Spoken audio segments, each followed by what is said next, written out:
Hi friends, welcome to Vasantham Saravanan channel. இன்றைக்கி நம்ம சேனலில் விநாயகர் சதுர்த்தி ஸ்பெஷல் கொழுக்கட்டை எப்படி செய்யுதுன்னு பார்க்க போகிறோம். வாங்க இப்போ வீடியோக்குள்ளே போகலாம். வீடியோக்குள்ளே போகிறதுக்கு முன்னாடி நம்ம வசந்தம் சரவணன் சேனலை சப்ஸ்கிரைப் பண்ணாதவங்க சப்ஸ்கிரைப் பண்ணிக்கோங்க. கூடவே இருக்க பெல் ஐக்கானையும் கிளிக் பண்ணிக்கோங்க. வாங்க இப்போது வீடியோக்குள்ளே போகலாம். இன்றைக்கி கொழுக்கட்டை செய்கிறதுக்காக நாம் இன்றைக்கி அரிசி மாவு எதுவும் எடுக்கலை. பச்சை அரிசியை ஊற வச்சு அதை தான் எடுத்திருக்கோம். பச்சரிசி ஊற வச்சு அதை அரைச்சி அதுலேருந்து மாவு எடுத்து கொழுக்கட்டை செய்ய போகிறோம். கொழுக்கட்டை செய்கிறதுக்காக அம்மா இந்த வேர்க்கடலாம் உரித்து அதுலேருந்து கடலையெல்லாம் எடுத்துகிட்டு இருந்தாங்க. அப்போ தான் இந்த கிளிப்பை எடுக்க ஆரம்பித்தேன். கிராமத்துலலாம் இந்த மாதிரி விநாயகர் சதுர்த்தி அப்படியெல்லாம் வரும்போது நார்மலாக நம்ம கடையில் வாங்கி செய்வோம். ஆனால் மேக்ஸிமம் கிராமத்தில் இருக்கவங்க அவங்க வீட்டில் இருக்க திங்ஸ் வச்சு தான் இந்த மாதிரி எல்லாம் கொழுக்கட்டை இல்லை சாமிக்கு பிரசாதம் எல்லாமே செய்வாங்க. வேர்க்கடலை எல்லாம் உரித்து கடலையெல்லாம் எடுத்தாச்சு. இப்போ இன்றைக்கி கொழுக்கட்டை செய்கிறதுக்காக 1/4 கிலோ அரிசி எடுத்து வச்சுருக்கோம்.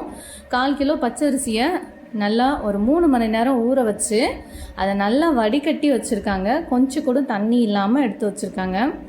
இப்போ பாருங்கள், நல்லா ட்ரை பண்ணி வச்சுருக்காங்க. கிட்டத்தட்ட 3 மணி நேரம் ஊறணும். இதுக்கு கொழுக்கட்டை செய்கிறதுக்கு பச்சரிசி ஒரு 3 hours வந்து நல்லா ஊறிட்டுருக்கணும் தண்ணியில். அதுக்கப்புறமா கொஞ்சம் கூட தண்ணி இல்லாமல் நல்லா இதை வடிகட்டி நல்லா ட்ரை பண்ணி வச்சுக்கணும். இப்போது இந்த அரிசி எல்லாத்தையும் ஒரு மிக்ஸி ஜாருக்கு மாற்றிக்கலாம். கொஞ்சம் கொஞ்சமாக, சின்ன மிக்ஸி ஜார் தான் நம்ம எடுத்துருக்கோம். அதனால் கொஞ்சம் கொஞ்சமாக இந்த மாதிரி அரிசியை சேர்த்து அதை நல்லா அரைச்சி ஒரு ஜாலியில் போட்டு நல்லா சலிச்சு எடுத்துக்கலாம்.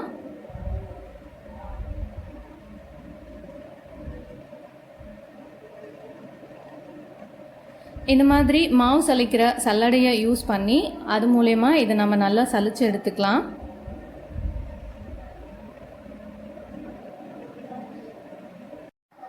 இது மாதிரி நம்ம அரிசியை ஊற வச்சு அதுக்கப்புறமா அதை அரிசி மாவாக கன்வெர்ட் பண்ணி செய்யும்போது கொழுக்கட்டை ரொம்பவே சாஃப்டாக இருக்கும்.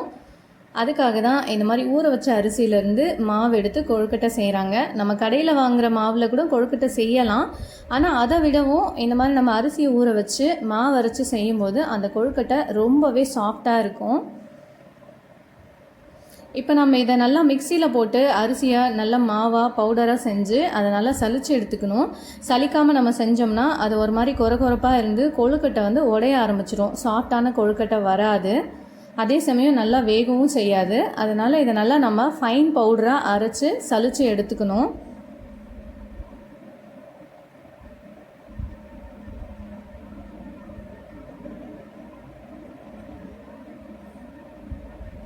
நம்ம ஈரமான அரிசியை இந்த மாதிரி மிக்ஸி ஜாரில் போட்டு அரைச்சி சலிக்கும் போது ரொம்பவே கொஞ்சம் குட்டி குட்டியாக கெட்டியான பார்ட்டிகல்ஸ்லாம் இருக்கும். மாவு அதாவது கெட்டியாயிடும். அதை நம்ம நல்லா கையால் உடச்சி விட்டு இந்த மாதிரி சலிச்சு எடுத்துக்கணும். அப்போ தான் சீக்கிரமாக சலிக்க முடியும்.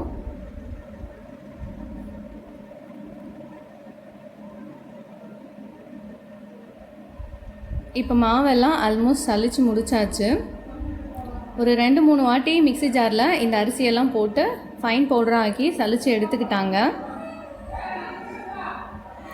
ஆக்சுவலாக இன்றைக்கி கொழுக்கட்டை என்னோடய ஃப்ரெண்டு ஒரு சிஸ்டர் தான் எனக்கு செஞ்சு கொடுத்தாங்க. அவங்க பேர் லக்ஷ்மி அக்கா தான் இன்றைக்கி எனக்கு செஞ்சு கொடுத்தாங்க. இந்த கொழுக்கட்டை பார்த்திங்கன்னா விநாயகர் சதுர்த்திக்கு ஒரு 2 days பிஃபோர் நான் எனக்கு கொழுக்கட்டை சாப்பிடணும் போல் இருக்குன்னு சொன்னோடனே என்னோடய ஃப்ரெண்டு அக்கா லக்ஷ்மி அக்கா இதை செஞ்சு கொடுத்தாங்க எனக்கு. ஸோ அந்த அன்றைக்கி நான் அவங்களோட பொண்ணு எல்லாருமே சேர்ந்து தான் இந்த கொழுக்கட்டை செஞ்சிட்ருந்தோம்.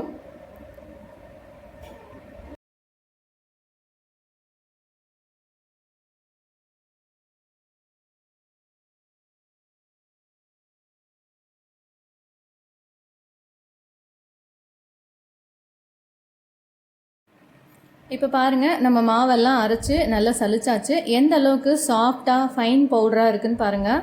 இந்த அளவுக்கு ஃபைன் பவுடராக நல்லா அரைச்சி எடுத்துக்கணும். நம்ம சலிக்கிற சல்லாடையிலே மாவு சலிக்கிறதுக்கு அப்படின்னு சொல்லிட்டு குட்டி குட்டியாக வந்து அந்த ஹோல்ஸ் இருக்க மாதிரி இருக்கும். அந்த சல்லாடையை வச்சு யூஸ் பண்ணி நம்ம இதை சலிச்சிக்கணும். இப்போ இந்த மாவை ஃபஸ்ட்டு வேக வச்சுக்கணும். அதுக்காக ஒரு இட்லி பாட்டில் கொஞ்சமாக தண்ணி சேர்த்து ஒரே ஒரு இட்லி தட்டு வச்சுருக்காங்க. அதில் இந்த மாதிரி ஒரு ஒயிட் கிளாத்தை தண்ணியில் நனைச்சி அதில் போட்டு வச்சுருக்காங்க.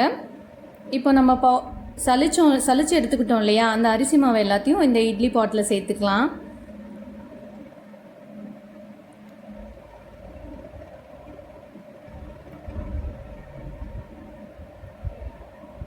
ஆல்மோஸ்ட் இது பார்த்திங்கன்னா நம்ம அந்த புட்டுக்கெல்லாம் மாவு வேக வைப்போம் இல்லைங்களா, அரிசி மாவு அந்த மாதிரி தான் இருக்கும். இப்போ எல்லா அரிசி மாவும் இந்த ஒரே டைம்லேயே நம்ம இட்லி பாத்திரத்தில் சேர்த்தாச்சு.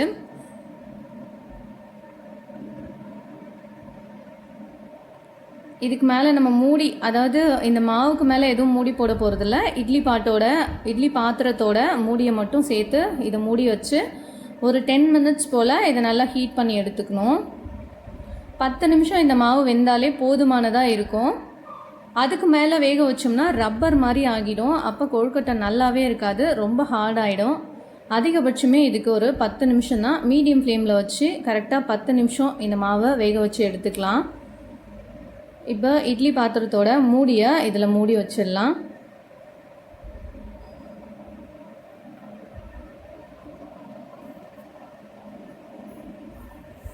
இப்போ இந்த அரிசி மாவு வேகட்டும். அதுக்குள்ளே நம்ம வேர்க்கடலை எல்லாம் எடுத்து வச்சோம் இல்லையா, அந்த வேர்க்கடலையை நல்லா வறுத்து எடுத்துக்கலாம். அதுக்காக ஸ்டவ் ஆன் பண்ணிவிட்டு ஒரு வாணலியை அடுப்பில் வச்சுருக்காங்க. வாணலி நல்லா சூடான பிறகு நம்ம எடுத்து வச்சுருக்கிற வேர்க்கடலையை அதில் சேர்த்து நல்லா ஃப்ரை பண்ணிக்கலாம்.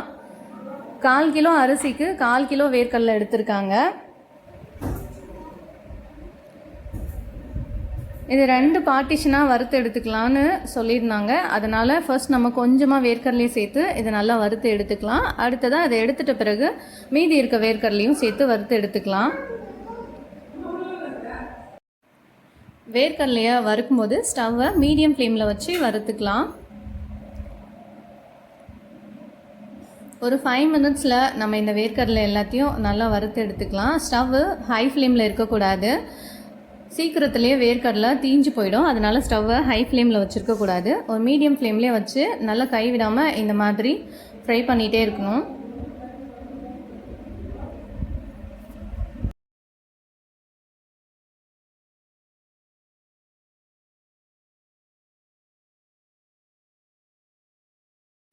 ஓரளவுக்கு கொஞ்சம் ப்ரௌன் கலர் ஆகிற வரைக்கும் இந்த மாதிரி நல்லா ஃப்ரை பண்ணி எடுத்துக்கணும். ரொம்ப நேரம் நம்ம ஃப்ரை பண்ணோம்னா இந்த வேர்க்கடலை எல்லாம் கருப்பாகி சாப்பிடும்போது டேஸ்ட் ரொம்ப கசப்பாக இருக்கும்.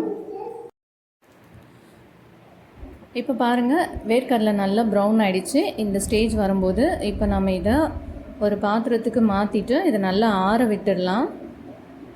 இது நல்லா ஆறின பிறகு கையால் இல்லாட்டி ஏதாவது அரிசி அலப்போம் இல்லையா, அந்த உழக்கு வச்சு இது மேலே இருக்க தோலெல்லாம் நீக்கிடணும். இப்போ பாருங்கள், 2 டைம் நம்ம வேர்க்கடலையை நல்லா வறுத்து எடுத்து ஆற வச்சாச்சு. இப்போ நல்லா வேர்க்கடலை ஆறின பிறகு இது மேலே இருக்க தோல் எல்லாத்தையும் நீக்கிடணும். இந்த மாதிரி கையாலே அழுத்தம் கொடுக்கும்போது அந்த வேர்க்கடலை மேலே இருக்க தோல் எல்லாம் தனியாக வந்துடும். அதை நல்லா நம்ம புடச்சி எடுத்துட்டோம்னா வேர்க்கடலை மட்டும் தனியாக இருக்கும். அந்த வேர்க்கடலை தான் நமக்கு தேவைப்படும் பூரணம் ரெடி பண்ணுறதுக்காக.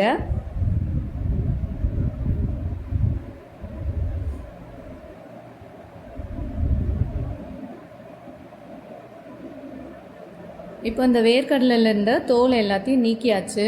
புடச்சிட்டு நல்லா வெறும் வேர்க்கடலை மட்டும் எடுத்து வச்சுருக்காங்க. இப்போ நம்ம இதை ஒரு மிக்ஸி ஜாருக்கு மாற்றிக்கலாம்.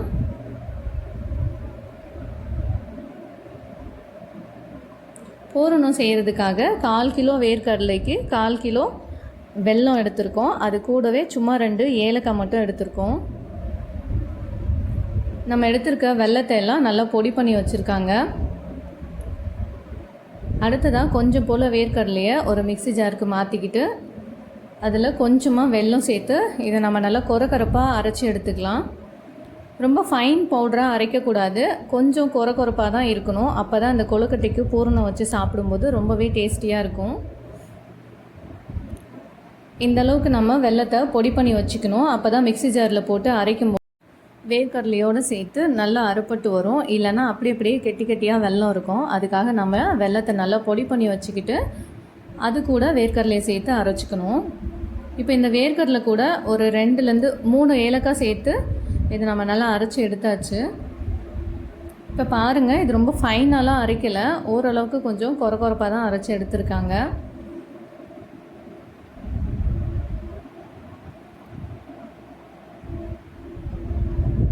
இப்போ அடுத்ததாக மீதி இருக்க கொஞ்சம் வேர்க்கடலையும் நம்ம மிக்ஸி ஜாரில் சேர்த்துட்டு அதுக்கேற்ற மாதிரி கொஞ்சமாக வெல்லத்தை இது கூட சேர்த்துக்கலாம். 1/4 கிலோ அரிசிக்கு 1/4 கிலோ வேர்க்கடலை, 1/4 கிலோ வெல்லம் எடுத்துக்கிட்டோம். ஒரு 2லேருந்து 3 ஏலக்காய் போல் எடுத்தாச்சு.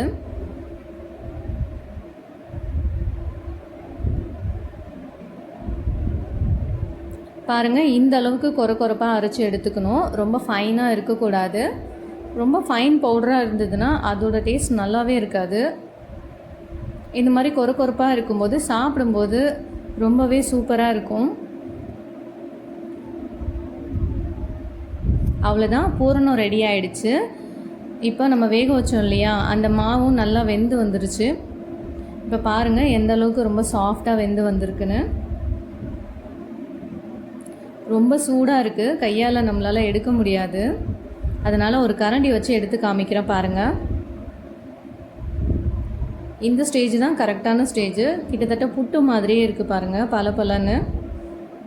நம்ம இதுக்கு மேலே வேக வச்சோம்னா களி மாதிரி ஆகிடும். அதனால் 10 மினிட்ஸ், கரெக்டாக 10 மினிட்ஸ் தான் இந்த மாவு வேகிறதுக்கு. இப்போ இது ஒரு பாத்திரத்துக்கு மாற்றிக்கலாம்.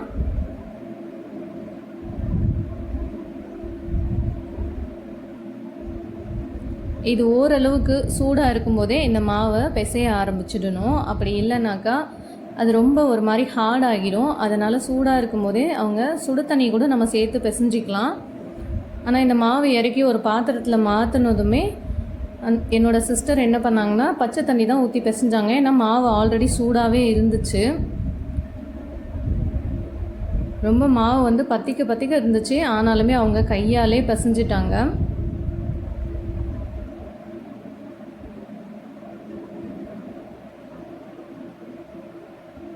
நம்ம சப்பாத்தி மாவுலாம் பிசைவோம் இல்லையா, அந்த அளவுக்கு அதை விடவும் இன்னும் கொஞ்சம் நல்லா திக்காக பிசைஞ்சிக்கணும். தண்ணியாக பிசைஞ்சிடக்கூடாது.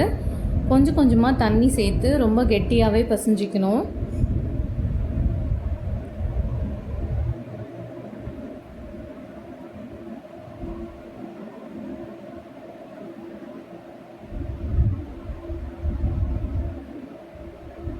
இப்போ பாருங்கள் எந்த அளவுக்கு கெட்டியாக பிசைஞ்சு வச்சுருக்காங்கன்னு பாருங்கள். கொஞ்சம் கூட தண்ணியாகவே இல்லை, ரொம்பவே நல்லா கெட்டியாக சூடான மாவுலேயே பிசைஞ்சு எடுத்துக்கிட்டாங்க. நம்ம அப்படி சப்போஸ் மாவை ஆற வச்சிட்டோம் அப்படின்னாக்கா அந்த டைமில் நீங்கள் கொஞ்சம் வெதுவெதுப்பான தண்ணி சேர்த்து பிசைஞ்சிக்கலாம். இந்த மாதிரி கொஞ்சமாக ஒரு போர்ஷன் அளவுக்கு மாவு எடுத்துக்கிட்டு அதை நல்லா உருண்டையாக்கிக்கலாம்.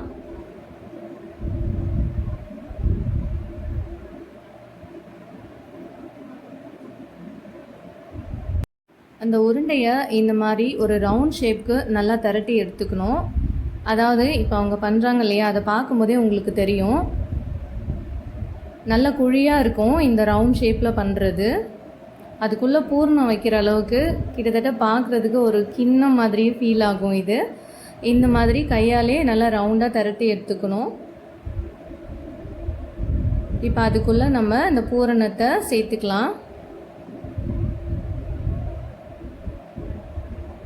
இப்படி பூரணத்தை சேர்த்துட்டு இந்த சைட்லலாம் நம்ம ஃபில்லப் பண்ணி விட்டுடணும். நல்லா அமுத்தி விட்டோம்னா அதுவே ஒட்டிக்கும். நல்லா கொஞ்சம் போல் தண்ணியை பக்கத்தில் வச்சுட்டு அந்த தண்ணியில் கை தொட்டு இந்த மாதிரி அதை ஃபில்லப் பண்ணிக்கிட்டாங்க.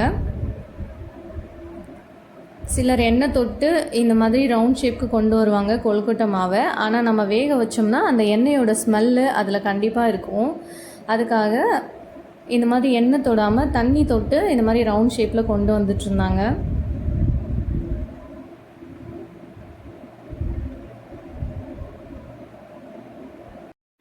நம்ம அரிசி மாவு வேக வச்சோம் இல்லையா, அதே இட்லி பாத்திரத்தில் கொஞ்சம் போல் தண்ணி சேர்த்துக்கிட்டு இந்த மாதிரி ஒரு இட்லி தட்டை வச்சாச்சு. இப்போ ஒரு ஒயிட் கிளாத்தை தண்ணியில் நனைச்சி அதை இந்த இட்லி பாத்திரத்தில் வச்சிடலாம்.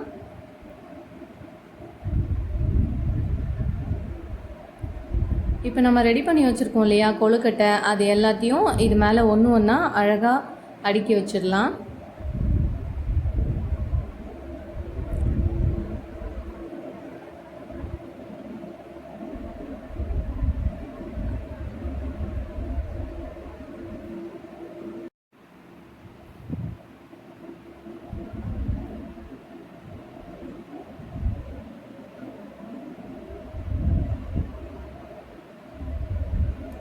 எப்படி ரவுண்ட் ஷேப்புக்கு கொண்டு வராங்கன்றதை நீங்களே பாருங்கள். கையாலே தான் அழகாக குழியாக இதை திரட்டிகிட்டு இருக்காங்க.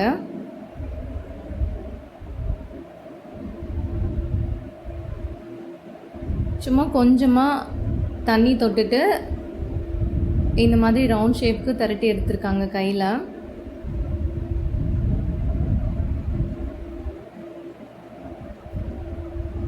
ஸ்டஃபிங் வைக்கும்போது அதுக்குள்ளே எவ்வளோ ஸ்டஃப் பண்ண முடியுமோ அவ்வளோ தான் வைக்கணும். ஒரு 1 or 2 ஸ்பூன் தான் அதுக்குள்ளே ஸ்டஃபிங் வைக்கணும். அதுக்கு மேலே நம்ம வச்சு ஃபில்லப் பண்ணோம்னா கொழுக்கட்டை உடஞ்சி வெளியே வர ஆரம்பிச்சிரும்.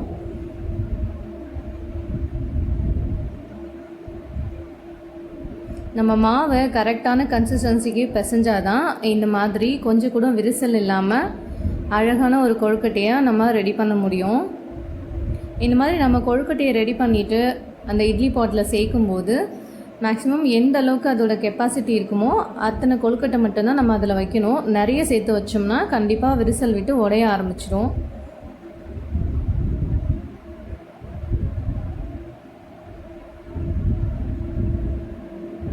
இப்போ பாருங்கள், இந்த மாதிரி உருண்டையாக மாவு எடுத்துகிட்டு நல்லா கையில் நல்லா ஃபைனாக உருட்டி எடுத்துக்கணும். எடுத்துக்கிட்டு நம்ம ஃபிங்கராலே இந்த மாதிரி ரவுண்ட் ஷேப்புக்கு திரட்டணும்.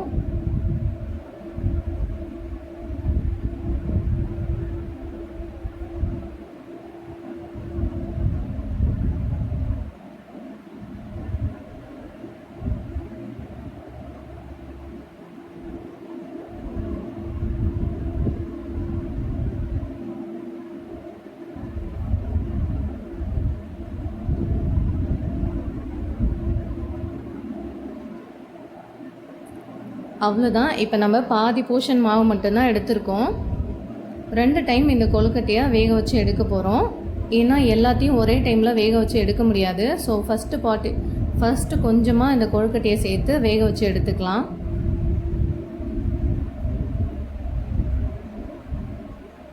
ஸ்டவ் ஆன் பண்ணிவிட்டு ஸ்டவ்வை மீடியம் ஃப்ளேமில் வச்சுருவோம். இந்த கொழுக்கட்டையும் 10 மினிட்ஸ் தான் கரெக்டாக வேகணும். அதுக்கு மேலே இருந்தாலும் கண்டிப்பாக ரப்பர் மாதிரி ஆகிடும். மாவு வேகிறதுக்கு எப்படி 10 நிமிஷமோ அதே போல் 10 நிமிஷம் இந்த கொழுக்கட்டை வெந்தாலே போதும். 10 நிமிஷத்துக்கு அப்புறம் பாருங்கள், நல்லா வெந்து வந்திருக்கு. ஒரு கொழுக்கட்டை கூட உடையாமல் ரொம்ப சூப்பராகவே வந்திருக்கு. பாருங்கள் எவ்வளோ சாஃப்டான சூப்பரான கொழுக்கட்டை. சீக்கிரமாகவே ஒரு 20 மினிட்ஸ்லேயே ரெடி பண்ணியாச்சு.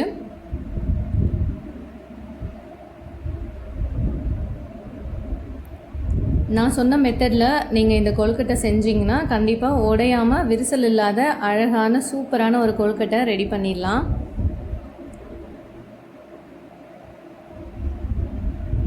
இப்போ நீங்கள் பார்க்குற வீடியோ கிளிப்பு விநாயகர் சதுர்த்தி அன்னைக்கு என்னோடய அம்மா செஞ்சது. ஒரு நாள் விட்டு விநாயகர் சதுர்த்தி வந்தது, அந்தப்போ அம்மா செஞ்சது தான் இப்போ நீங்கள் பார்த்துட்ருக்கீங்க. ஆல்ரெடி நம்ம சொன்ன அதே மெத்தடில் தான் செஞ்சு வச்சுருக்காங்க. அதனால் நான் இப்போ அம்மா இந்த கொழுக்கட்டை செய்யும்போது நான் வீடியோ எதுவும் எடுக்கலை. ஜஸ்ட் நம்ம அதை வேக வச்சது மட்டும்தான் வீடியோ எடுத்து வச்சுருந்தேன்.